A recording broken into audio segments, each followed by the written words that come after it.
প্রায় 1 বছর পর পার্লারে যাওয়া, নিজের জন্য কিছুটা টাইম বার করা, নিজেকে দেওয়া। তাছাড়া তো মেয়েদের ঘরে প্রচুর কাজ থাকে, ওই করতে করতে সময় পার হয়ে যায়। আর আমার তো আবার অনলাইনে কাজ আছে, অনলাইনে প্রোডাক্টের আপডেট, আমার সেলার আছে, এসব নিয়ে আমি খুবই ব্যস্ত থাকি। তো এই আর কি। তো চুলটা ভীষণ নিচের দিকটা পাতলা হয়ে গেছিলো, আর চুলটা কাটা হলো জাস্ট সেভ করার জন্য, লম্বাটা যেন বেশি কাটা না হয়। আর যেহেতু পাতলা হয়েছে তাই জন্য নিচের দিকটা একটু সেভ করা হলো, আর সামনের দিকটা জাস্ট একটু কাটা হলো, জাস্ট একটা স্টাইলিং লুক আনার জন্য। তো আপনাদেরকে দেখানো হচ্ছে, আর লাস্টে দেখানো হবে কীরকম লাগছে, আপনারা অবশ্যই বলবেন। তো রেগুলার অনেকেরই পার্লারে যায়, কিন্তু আমার ভ্রু প্লাগ পর্যন্ত আমি করতে ভয় পাই। আমি ভ্রু প্লাগ ভয় পাই, খুব ব্যথা লাগে। আর হয়তো আমি এত পর্যন্ত তিন চারবার হয়তো ভ্রু প্লাগ করেছি, 4বারও নয়, 3বার হবে। আর পার্লারটা হচ্ছে আমাদের পাশের বাড়ি পার্লার, মানে আমার ছোটোবেলাকারই ফ্রেন্ড। তো আমি যদি যাই তো ওর কাছেই যাই, আর আমার এমনিতে তো যাওয়া হয় না। দেখতেই পাচ্ছেন চুলটা হালকার মধ্যেই কেটেছি, সেরকমভাবে খুব একটা বেশি কাটিনি, শুধু উপরটা আর নিচটা একটু সেভ করেছি, ব্যাস। তো কেমন লাগছে অবশ্যই কমেন্ট করে জানাবেন, আর কোথা থেকে দেখছেন। আর কার লম্বা চুল পছন্দ না ছোট চুল পছন্দ? লম্বা চুল রাখতে গেলে মেনটেনও করতে হয়, আর পাতলা হয়ে গেলে একটু প্রবলেম লাগে, খারাপ লাগে। এমনিতে তো ঠিক আছে, লম্বা চুল রাখতে পারলে ভালোই লাগে।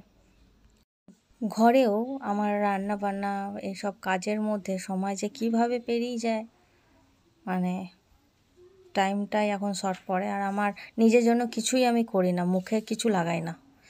তো এই জন্যই আর কি, আরও বেশি করে নিজের স্কিন কেয়ারের জন্য। তবে একবার ফেসিয়াল করলে তো আর সব হয় না, নিজেকেও যদি নিজের ভালো রাখতে হলে নিজেকে কেয়ার করাটা অবশ্যই দরকার।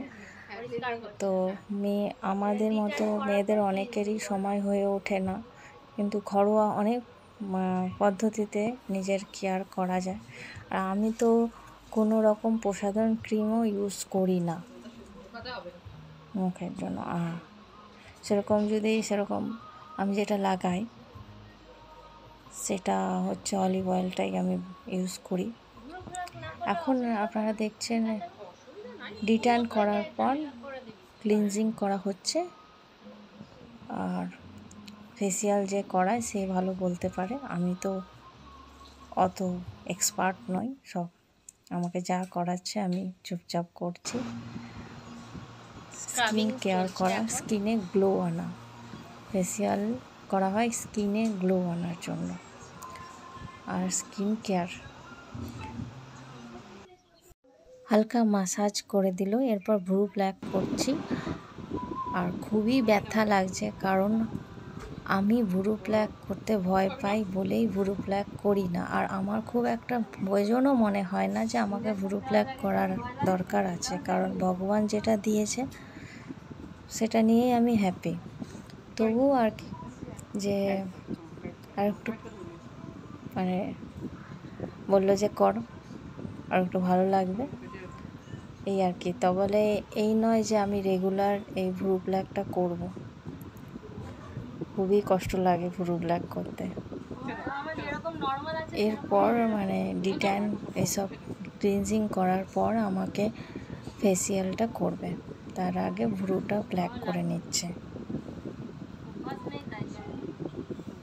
দেখে বুঝতেই পাচ্ছেন যে আমার কি অবস্থা,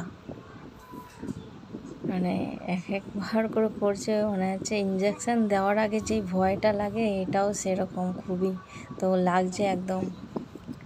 যেহেতু করা হয় না তাই এরকম অবস্থা, রেগুলার করলে এমনিটা হতো না।